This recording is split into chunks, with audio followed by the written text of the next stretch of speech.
welcome to our podcast, Resin. Welcome. Howdy. So, today we're going to talk about the EcoSim player. Is that Yeah. okay? What you Just I think this ties in with the player-to-player contracts as well, okay? Well, which yeah. is hmm, I think it's more. I think the EcoSim player is more tied to contract player-to-player contracts. that's right. If I really read the information about it correctly. Yeah, that's it. I mean, it says in the white paper, which still is a draft, these players will have landowners allowing them to run their properties. So when we look at logistics and how complex it may seem so far, some people might not have the time to do that. You're right. And um, as we move forward, and if things get harder, as Shane has alluded to in many of his video casts and tweets and so on and so forth, it will be advantageous to have people that you can take and rely upon to do some of these aspects for you, because you're right. When you start looking at resource production and management, Mm, you can handle the management probably on your own to some degree, mm, but if you have thousands of properties to handle, like some of us do, then mm. it could get pretty complicated.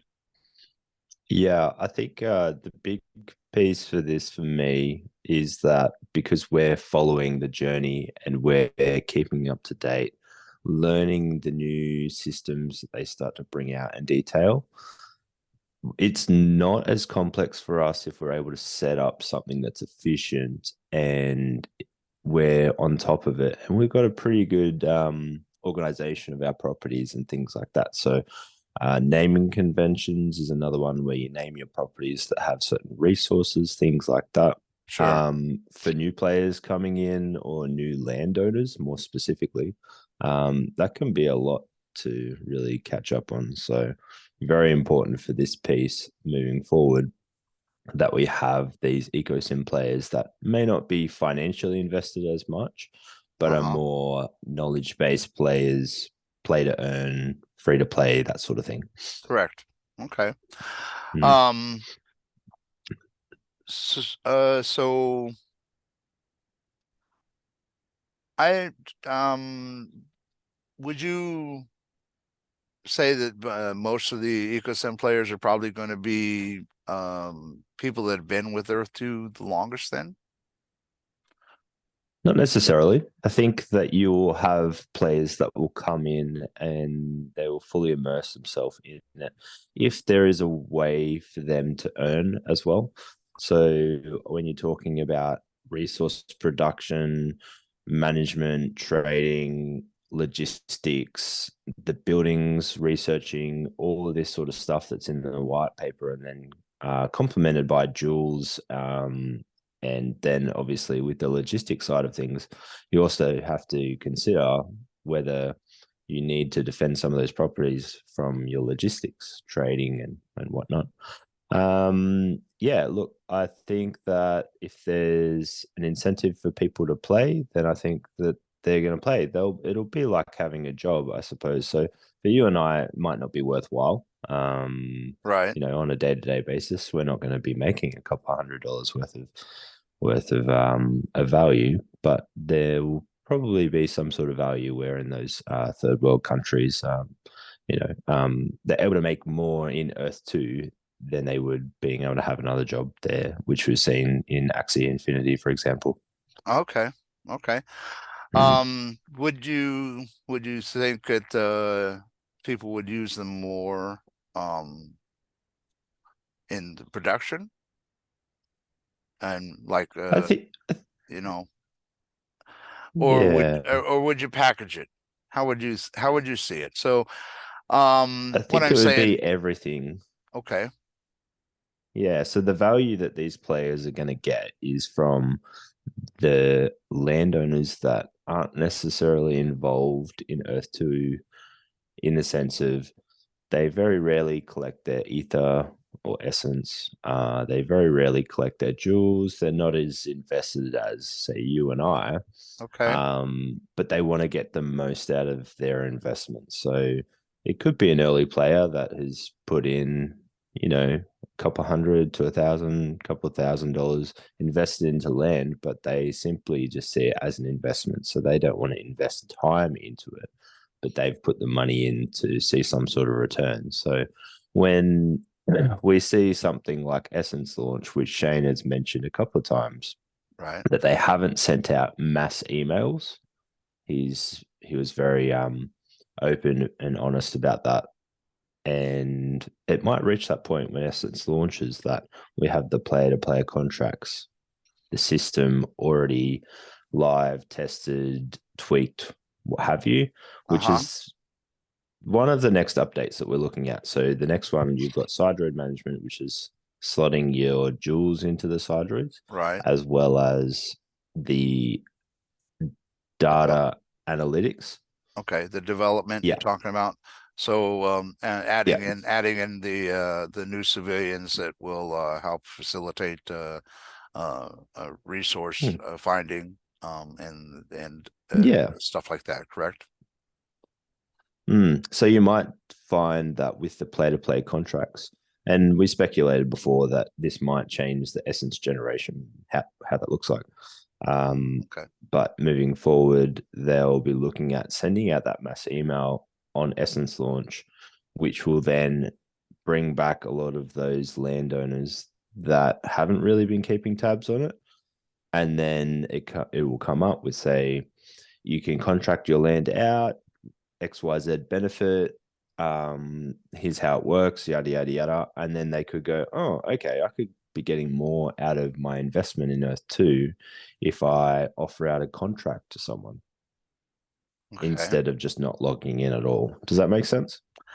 Yeah, I understand what you're saying as far as those individuals.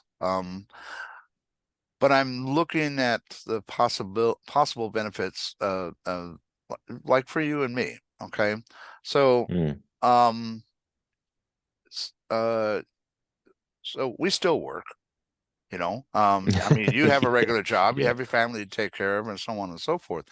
yeah. And so I foresee a time that it might be beneficial to have somebody, because when you start talking about putting buildings and researching Mm. and if in fact it moves to where we have to collect essence off of each individual property. Remember, we kind of speculated on that when they started talking about it being harder to not Mm. essence ether, start getting Mm. ether, where instead of having a one button click to collect it all, you have to Mm. go to each individual property and collect it on an individual basis. Um, Mm.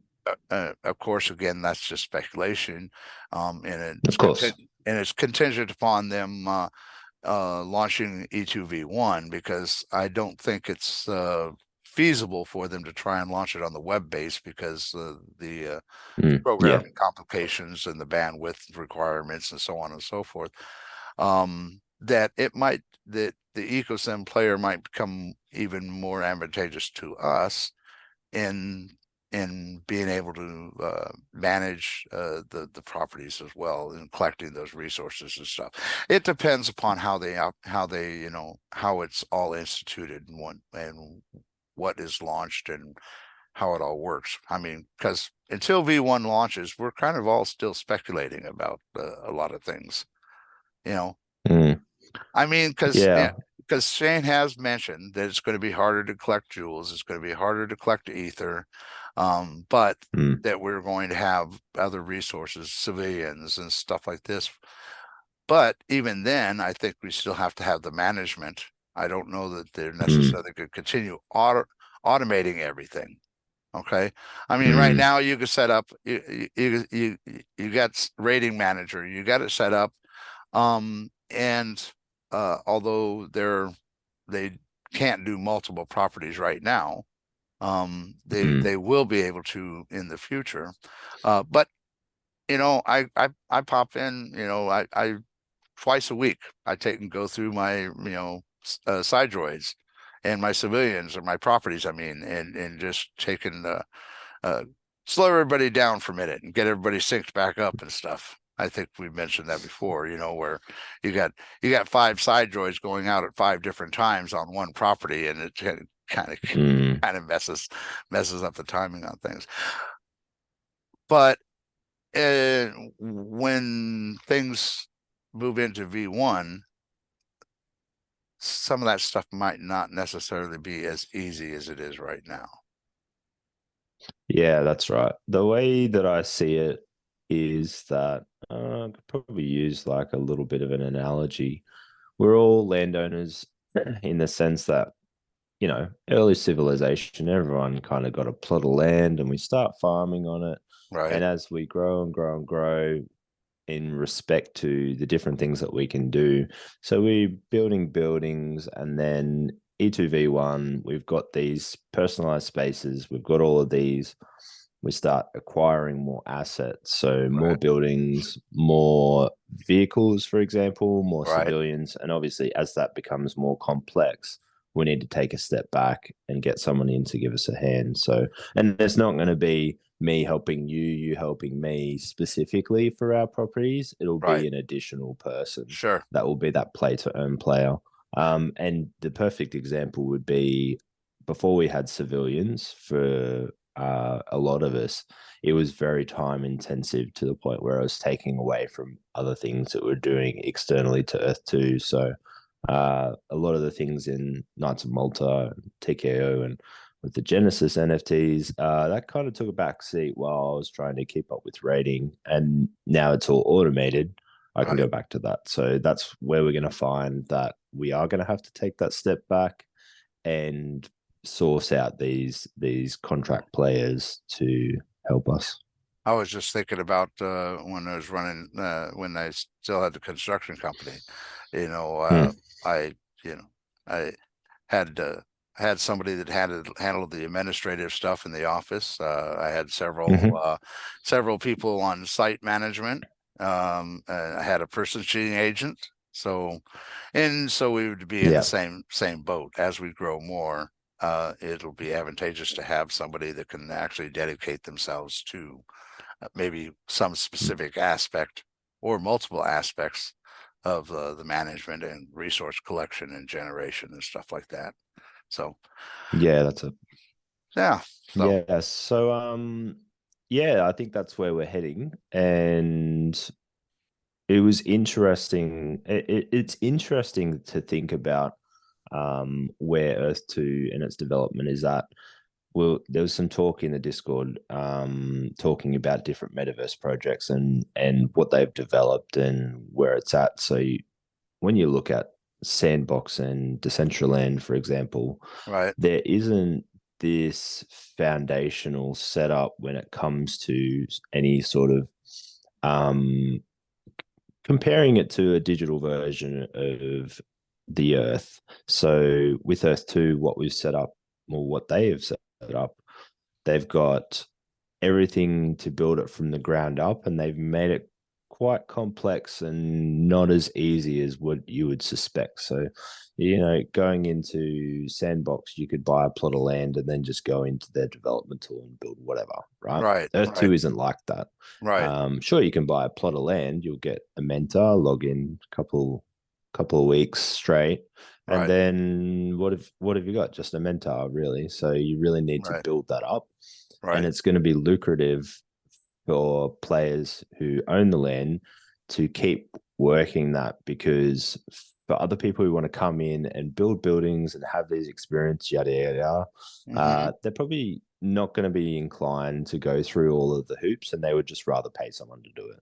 sure, sure. No, I agree. So I agree. yeah, It's I think so when we had Jason on the property, I was telling him mm, I feel that his design expertise mm, will come in quite handy because there will be people that'll need somebody to design things for them because they don't want to take the time to do it. It's easier mm. it's And, easier to have somebody else do it and pay them to do it. And well, the same thing will be yeah. true with some of the other aspects. That's So, right. And some of us will still be able to manage our own properties. I'm one of those people where I try and set everything up and think ahead and try and go, okay, if I do this, this, and this now, I know things are going to get hectic later. So I'll set things up. So the dual slotting, obviously, there's no benefit to that right now with resources, but having those dual slotted accordingly is going to be a really big piece. right. And as we get new resources as well, so copper and silver, we've got the claims for those. I only just Hmm. checked it this morning, and one of my rating plots actually has copper. So I was like, oh, Oh, okay, this okay. area has copper. So, that could be something that I could expand on, develop to get more copper as well. Sure.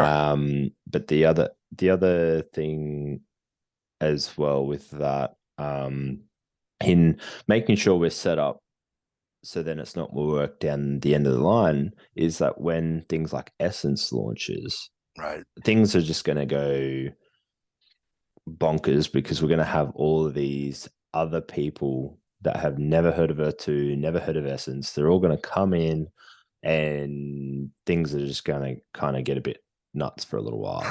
And we don't want to be rushing back trying to get stuff done as they're bringing out more releases, because when you consider what they've already developed, so the staking system, for example, could Right. be used in many number of ways. Shane even talked about it being used as a governance system. So, what I mean by that is when we talk about Genesis, for example, when I've said in the past, if anyone wants to put forward a proposal, happy to put that forward as a vote. So, you would be staking a vote on that particular proposal. So, I think we're going to Okay. see something similar in Earth 2, Okay. where the governance voting power, very similar to Genesis, based on the number of NFTs you own. In Earth 2, in the white paper, it says your voting power is based on, so tier one tiles will hold the most weight, Okay. then tier two, and then essence. So you'll be able to stake those things. What staking land looks like, I don't know. But some very interesting things could come of that, especially when you talk about governance in mega city projects, guilds, countries, states, the whole kit and caboodle. Okay. Okay. Yeah. So that staking system could be, and I've said this lightly in Gen Chat before, is it could be a copy paste, tweak it a little bit for whatever you want to use it for, and then do some testing, and then it's pretty much good to go. So we've seen the copper and silver claims. Uh, that was just a no-brainer because it's just a copy and paste sort of thing, just tweaking it so you got copper and silver. Obviously, new data set. Doesn't take much testing at all because it's already set up, right? Right. Well, So there's a couple yeah. other features that that could be the same. So side droids Hmm. is more or less has the logistics side of things. So sending a side droid from point A to point B and having it return. Obviously, there's already a system in place for sending things across the map and back. So when we're Right. talking about transportation, that's already set up. They've already got the back end of that sorted. Yes. Yeah, to some degree and whatnot. And Mm. I only think it's limited at the moment because it's on the web basis, not on the cloud-based system. Yeah. Yeah, I'm looking forward to seeing uh how they plan on implementing some of the logistics as far as moving resources around and stuff. Because Mm. we know right now what the distance is for relocating side droids or for Mm. raiding side droids, but uh, will the transportation droid have a much greater distance, or are we going to have to Mm. have are we going to have little plots, set up every Mm. you know every 1,000 kilometers or something? You know what I'm saying? Yeah. Yeah. It's hard to really say, isn't it? Yeah. So Because you've got the vehicle in the devlog that showed the vehicles, and they're basically like hover cars, right? right. So they could go any number of distance. We really don't know, but I think the time and speed the speed at which they travel and the time that it'll take might be Right. a little bit longer, but we'll Right. see. Oh, sure. Oh, no, I understand that. Just wondering what they plan on doing and how they plan on implementing transportation of resources and stuff like that. So, uh, Yeah. so what else do you have So about that EcoSim you want to say? um yeah, look, I was reading through the draft white paper and there was one point which was kind of contradictory because it says in here that they're going to be slowly decentralizing some of these core elements. So, tokenizing different things into NFTs. So, all of your assets. So, you could have jewels, you could have any of your EcoSim buildings or any of that sort of stuff where you could sell that in an open market. But then you take into consideration the logistics side of things as well. And yeah, it's really hard to imagine what that looks like when things are NFTs and they're saying, if you have resources in Malta, you can't eventually get to a point where you have to sell that through some sort of bazaar exchange or something like that close by, and you can't sell it to someone's property in, say, America or Australia, for example. So maybe there'll be some sort of portal where you're able to sort of zap that out of Earth 2 as an NFT and then obviously zap it back in or something like that. I don't know. As far as the resources go, I don't know. I don't foresee that being more in the NFT aspect. I the Mm, buildings, the buildings and other assets like that. So, resources, jewels, and that I think will maintain will not move into the NFT realm. Only mm. because I don't think it's necessary, to be honest with you. It's game. It No, I is don't think pretty. so. It's pretty much game currency in what it is now. Essence is different because they do plan on tokenizing it. Mm, But the buildings, the other the avatars, the vehicles, there will be a lot of stuff that will be created into NFTs, and then will be tradable and sellable, mm. either within markets within Earth 2 or off Earth 2. I foresee more Yeah. of it in within Earth 2 itself because Shane in development is working to make this a whole world unto itself, really. Okay. Mm, Although you'll be able it will be able to transfer, or you will be able to transfer between different platforms. I mean, that's it, it's just like for playing in drone and going from mm, Earth 2 to drone, and maybe Sandbox or Meta will get more developed and have much larger uh, platforms that you will be able to jump from Earth 2 to Sandbox or to other places, and therefore mm, your not consumables, avatar and the gear that your avatar has, even possibly vehicles and other stuff will be able to, you should be able to, it will be contracted to you in the form of an mm, NFT, just like we do with our Genesis project. mm, Okay. Only these mm, will be assets that you use within the Earth 2 platform or within the other platforms.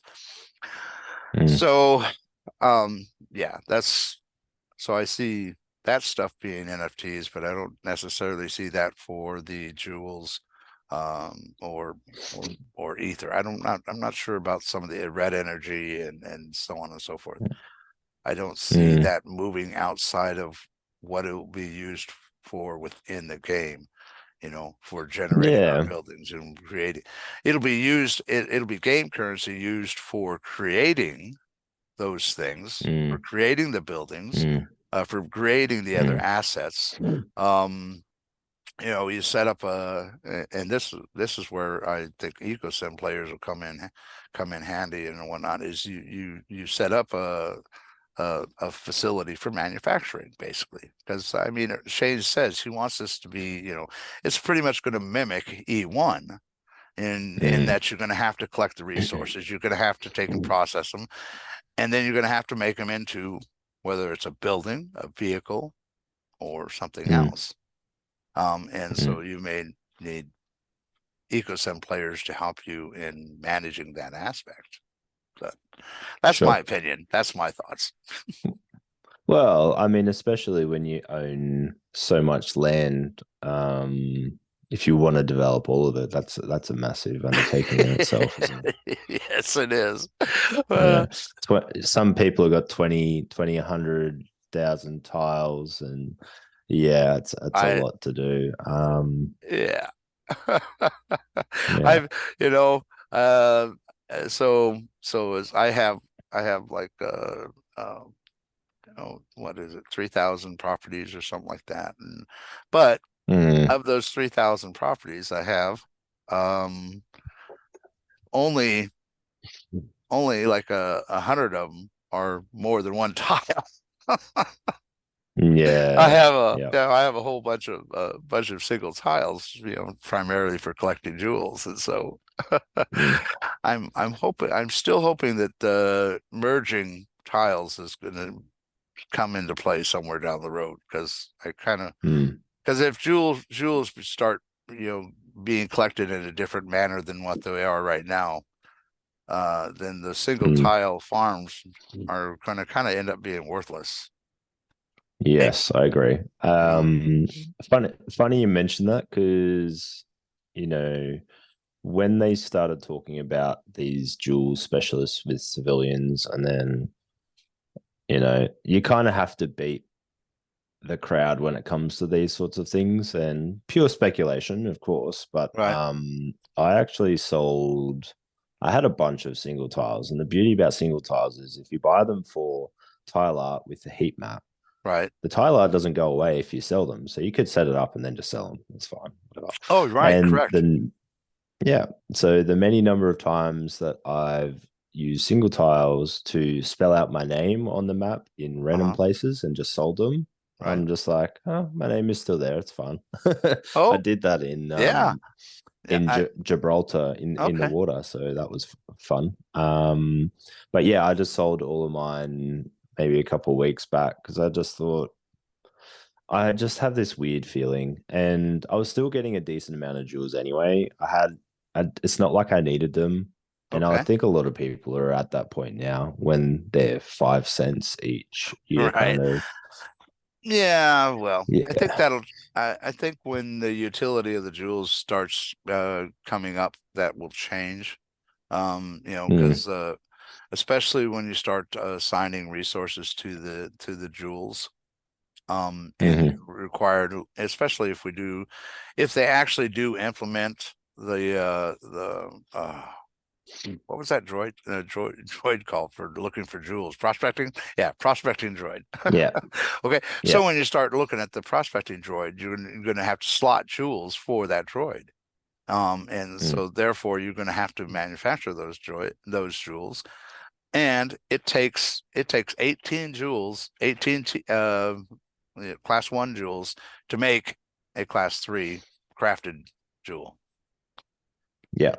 And so Yeah. that can add up really quick. So let's say you Hmm. got 4 slots in that droid to fill up, and Mm. it takes 18 jewels to fill that slot up. It's 4 times Mm. 18, there's 72 jewels. And Hmm. so Yeah. you got how many players you got in E2 right now? 30 something, Uh, yeah. 30 Yeah. something thousand people, Uh, I think the people that are regularly logging in, you can kind of think about the people that don't really say anything. They just log in, collect their ether, and that's right? it.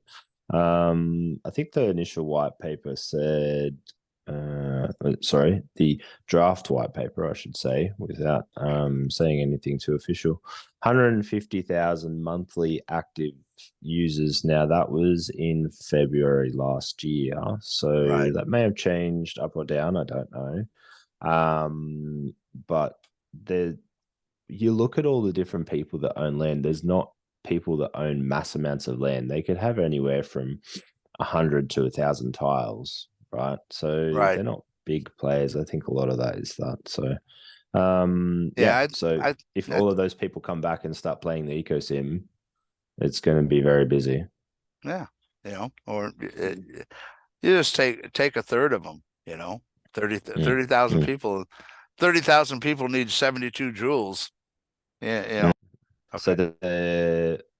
the activity page, Okay. On it which has those stats on there. Hang on, let me see if I can pull it up. on Earth 2? Yeah. Oh, yeah. So it will say number of joules circulating, 36 million. Number of joule mentor slots is 25 million. So that's drastically changed in the last year, I think. Okay. Because I think we only just had enough to fill the joule mentor slots. But with red energy and the single tiles that people have bought for tier one jewel farms, I think you Right. did that. Yeah. Yeah, so that's boosted those jewel numbers, I think, significantly. Yeah, I bought a bunch of tier twos, hoping to create a decent jewel farm. It didn't work out quite the way I wanted, so I turned it around, and started Mm, buying up T1s that were for sale. But okay, so mm. what are you saying that people have that created tier two jewel farms have boosted that up? Is that what you were saying? Yeah. Did I miss something?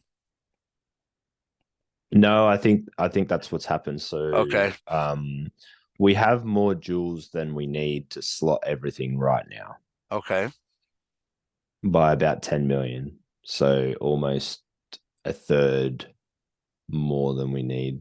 Oh, okay, yeah, maybe even so.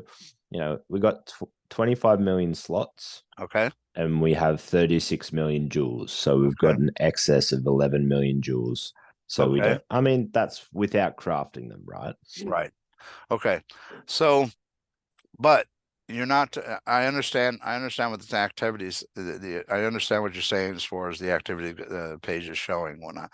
But that is going Mm, to, when you start talking about having to slot the jewels within the mentors, because mm, that's going to be part of it. You're also mm. going to have to slot jewels for the side droids. Correct.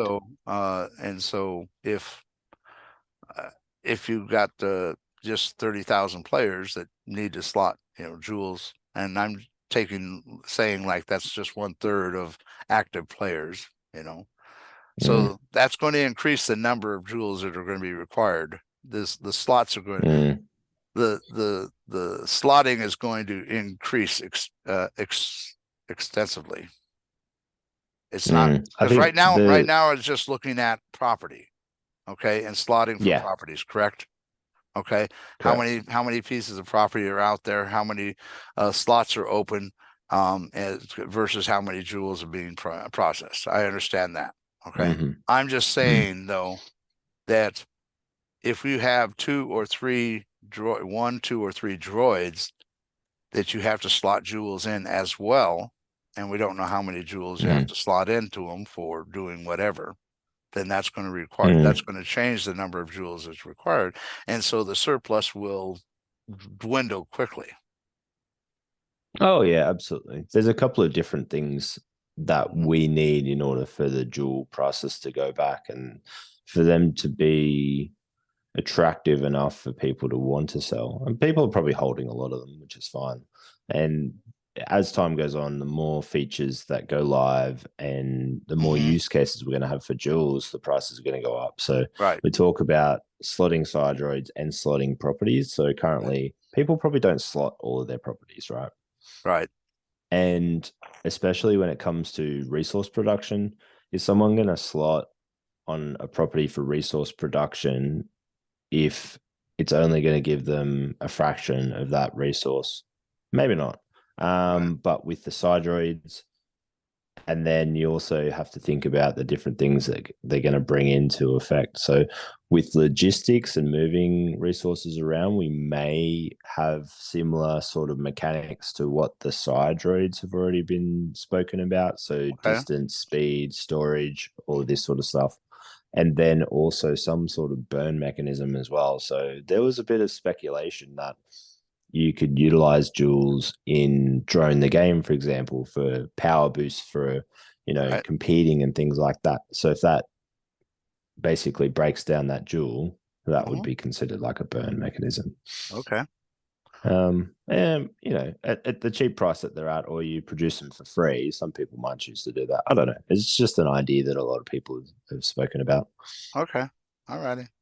Yeah. Um, So, yeah. yeah, the other one, resource exploration is another one that I find rather interesting as well. Okay. So I don't know if that's like it was mentioned in the white paper, the draft white paper. Um, resource exploration. Almost consider that what we're doing with the claim system as well. Right. We're exploring our lands, finding these resources. And I Right. think in the recent announcement, they were talking about, moving more towards procedurally placed rather than real world data. Okay. I think I kind of So, wish they would have done that to begin with because they created such a mess with the resource claim and then this. yeah, Yeah, yeah. anyway. But Mm, I thought because he touched on that when he started talking about the prospector droids, okay, mm, and um and being able to detect resources within your property as well as resources that you're raiding from other mm. properties. That's what Yes. I thought he was talking about for as far as the exploration.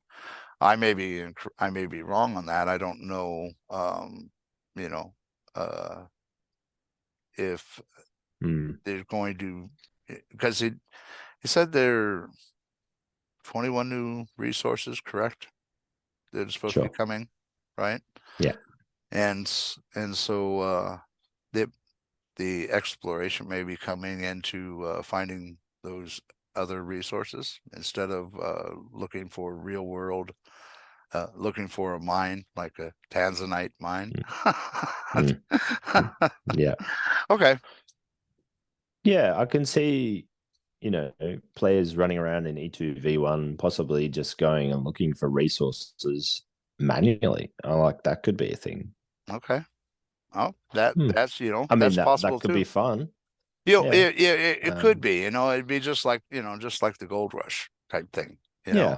They Yeah. can they release a resource and say, look at this is the resource you need to try and find it, and not Yeah.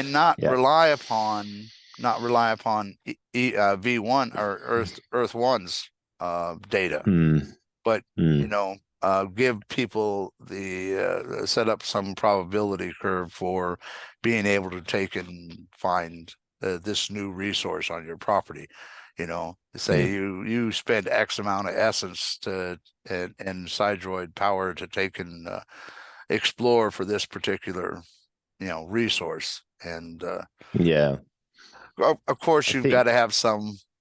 Oh, go ahead. Yeah, you were I starting to say. think no, you're right. I think what we've seen with some of the resources where they have like I don't know if you've seen it in Seoul, I think it is, or Tokyo, or something, and it was like this big circle of a resource. So if you Okay. look on the heat map, it has. I'm trying to think where it is. I think it might be Rome or Venice or something. Um, what's that country that's in Italy that's like a country on its own? Do you know? Oh, gosh, no. I was thinking of Spain and that little country in Spain, but I know there's the same thing as in Italy, and I do not know the name of it. It's up in the mountains. Is it? Yeah, I'll put a screenshot of it Okay. when I chopped the video up. But basically, there's been a couple of capital cities that are basically like this big circle of just that resource. Now, the part where we're linking real world data Uh-huh. from Earth 1 into Earth 2, that stemmed from Wolfgang, who was the developer on the game design. And Okay. he actually said, if there's that resource in Earth 1 and you buy that land in Earth 2, you will get that resource. So that's why Ah, we have this, because he made ah, that comment, right? okay. Right. Yeah. So if he didn't make that comment, obviously Earth 2 wouldn't have had to have backed that. Right. Okay. Yeah. So that's why we're in this Ooh. mess in the first place. So we can blame Okay. him.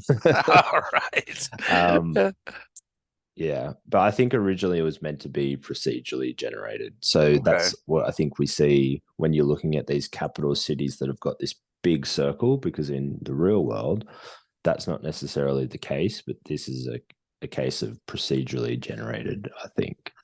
And a lot of people kind of raise their eyebrows at it as well. No, I did. I did. Mm. What was it? Is New York City is in the middle of New York City's got a is iron or something, high frequency Mm-hmm. iron or something like that. And a couple other things. I made comments about cities that were high frequency and some kind of resource. And I thought, really? Mm. It, Yeah. there was never even a mine there, let alone being the fact that the city's built on the top of it. Yeah. They're Anyway, like people buying petrol stations thinking they're going to get oil and oh things like that. yeah. Well, and that's the thing too is I wonder how many people are going to be disappointed when V1 comes out and all the monuments and everything that they've purchased, saying, "Well, I got the Eiffel Tower or I got the Washington Memorial Monument or whatever." And when V1 comes out, those are all going away. Mm-hmm. Yeah, the mega cities and the Yeah, group projects will be the big piece that I think, right. and it is going to be like you're saying, the gold rush, for example, Hmm. but it's going to be group project founders are going to be pushing people, hey, come build in my city, come build in my Right. city. But Sure. there's a lot of that. There's a lot of, you know, there's a lot involved in that. So it may take some time. Yeah, I don't. I think the viable megacity projects, Soon City, Malta, some of the others, they'll go fairly quickly. They've got got really active players. Mm-hmm. They're constantly involved in stuff like this, and I think you'll see many of those build up fairly rapidly. Mm-hmm. So, but then it's branching out from there and the little Mm-hmm. satellite ones. So, Yeah, it'd be interesting to see how it all comes out. hmm, yeah, Especially interesting to see how complex it will be, because we go from raw materials to you know building blocks, then to research labs, EcoSim buildings, in order to build right, more building blocks. sure, Yeah, no. yeah. That's I think is probably where EcoSim players will come in quite handy. Also, is Mm, managing some aspects of that aspect. Okay, so let's say I've got 30 or 40 properties that I want to take and put manufacturing on, and mm, so it may not be advantageous for me to try and manage them all by myself. mm, Especially if I'm trying to research and find jewels and do some prospecting and mm-hmm, and any one of another other number of things. And so getting an EcoSim player to do that would probably be uh might be advantageous and even profitable. So mm. Yeah, the thing that I find really exciting is not that we're going to have all of these EcoSim players coming in, whether they're floating around E2V1 or managing it some other way from a third eye, a third person perspective, as we see with the E2V1, you can float around and select properties. So you're not necessarily in there with your avatar, but you're able to right, see it in a 3D right, perspective. Is that when we're talking about civilians and side roads, so they say that the back end of what's on the website is already mirrored in E2V1. So what I Right, mean by correct. that is that's why it took so long for them to develop it. Mhm.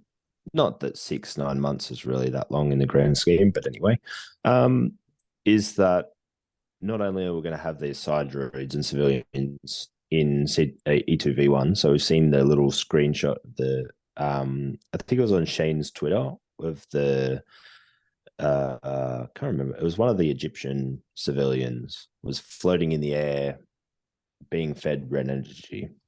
Okay.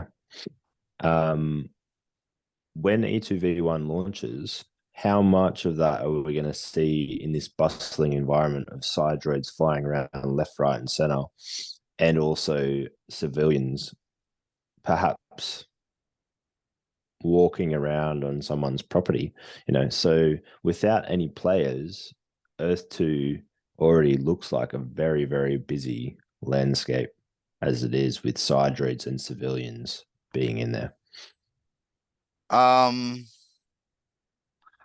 I don't, that's a very good question. And Hmm. I don't know that um I don't know that they would necessarily have them constantly in play.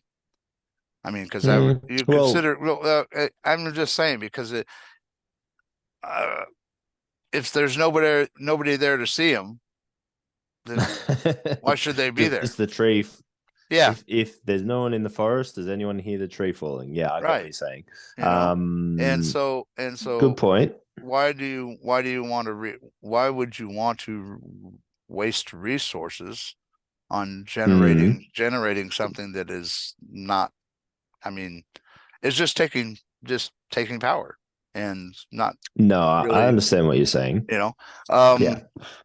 Um, then again, well, it wouldn't be all that hard because if somebody pops into that particular area for Mm. the side droids, and the civilians to be able to just be generated, because I mean they're going to generate when you pop into that area, it's going to generate the scenery around there. So I guess Yes, correct.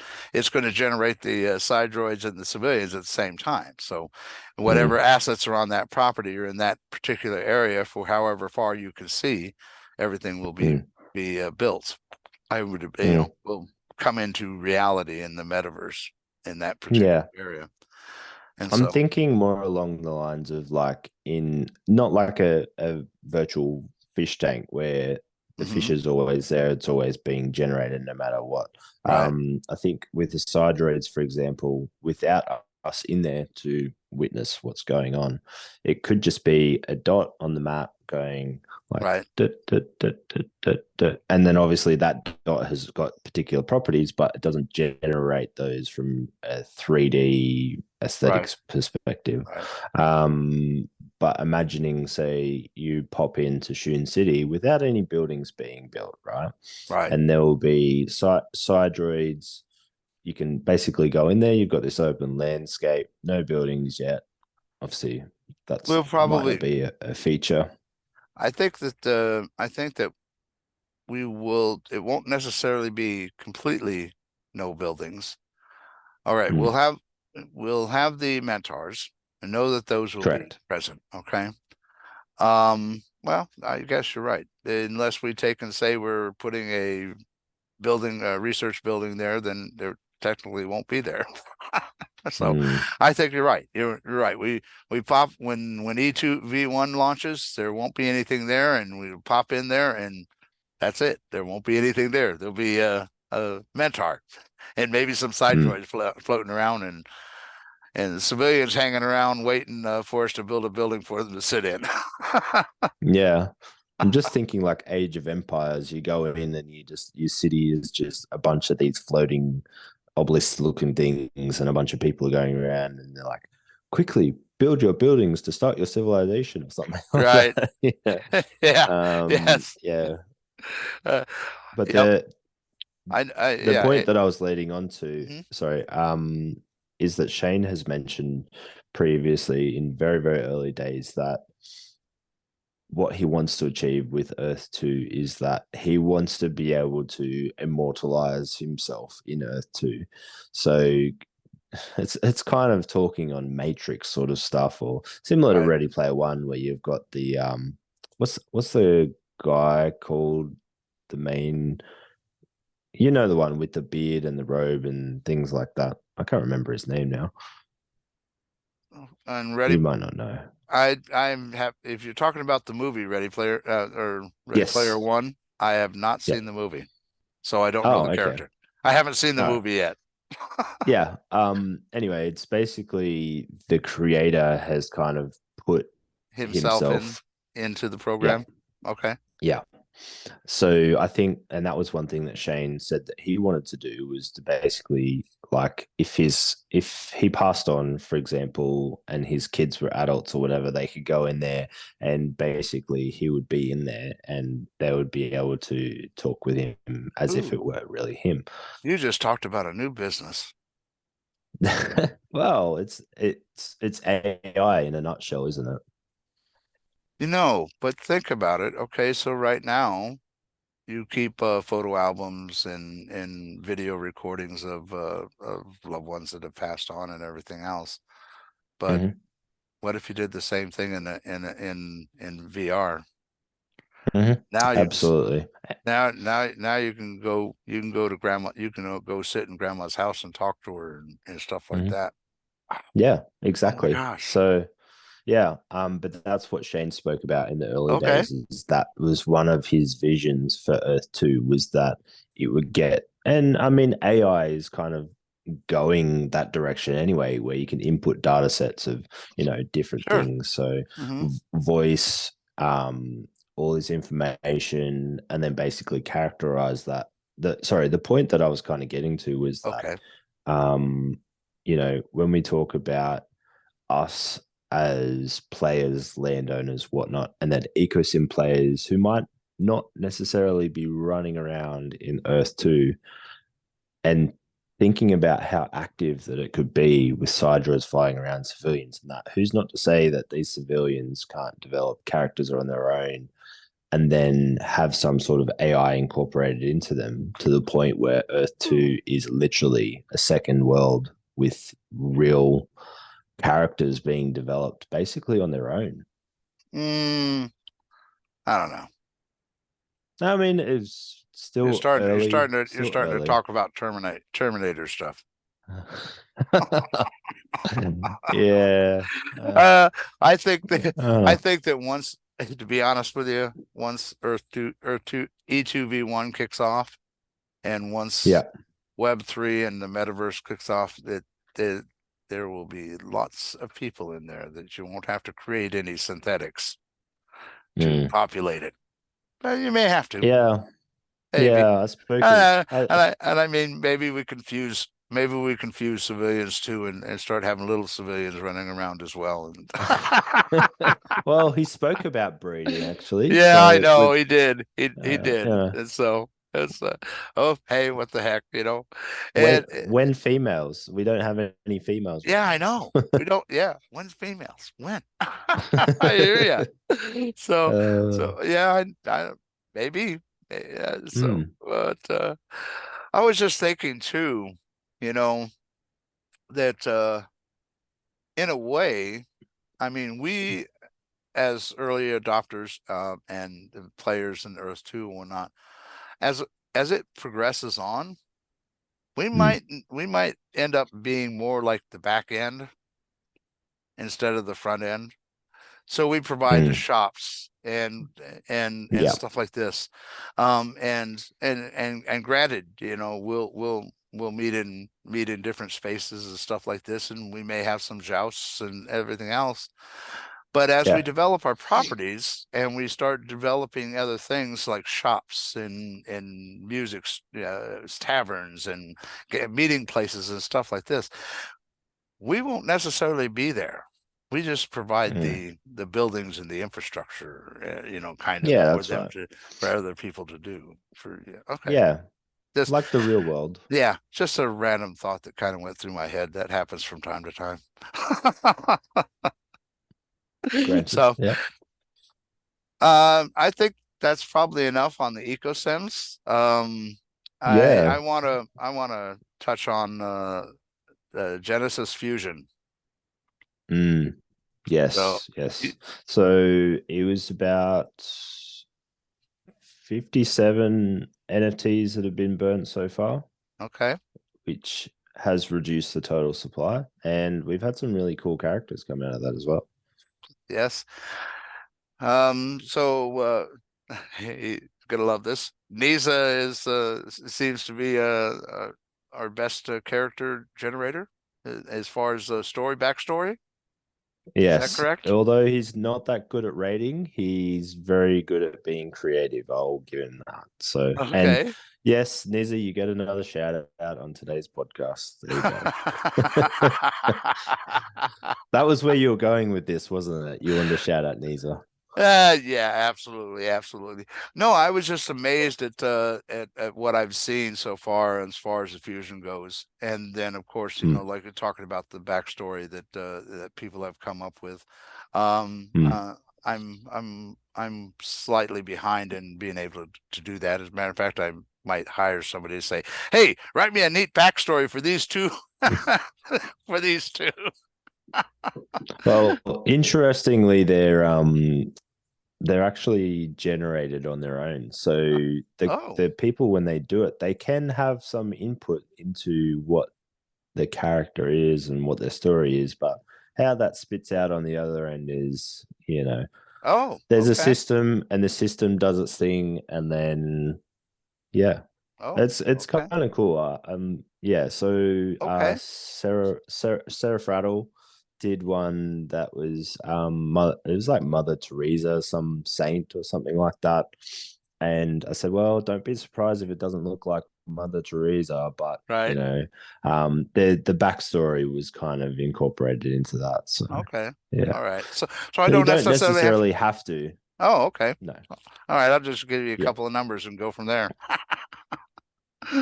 That's it. That's it. Yeah, no, very impressed with what's happening in that one.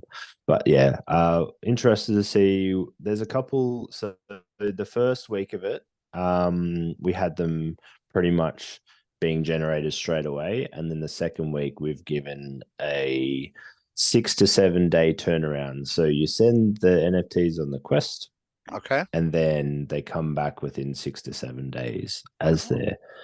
new and improved forms. So there's a couple that are still out on their quest at the moment, All but they'll right. be coming back in the next week.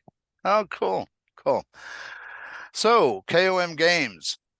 Mm. That's been going pretty good. So Yeah. And you've uh got a little incentive for those of whom are a bit disgruntled because Pacey is too good at playing games. So what do you call that? Uh, I call it Crash it's Cart a Get Pacey. special Yeah, get special crash Pacey. cart. Yeah, special crash cart Get Pacey. Yeah, so 20 tier one tiles up for grabs on that one, which is Yes. a good incentive. Yeah. I would actually be surprised if he comes out with the most points in that one. That would be, yeah, I would be amazed.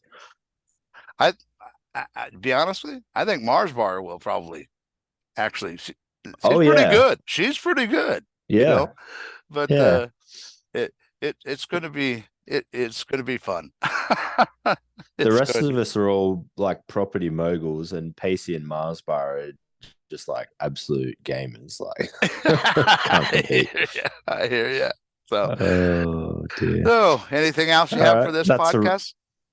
Huh? no. I think that's a wrap. A lot of food for thought on that one, and definitely some ideas that people can take away and yeah, come up with some cool stuff in the future. I hear you. Well, thank you everybody for watching our podcast. We look forward to seeing you next week. Please leave a comment if you have any questions. Look forward to hearing Yes. from you.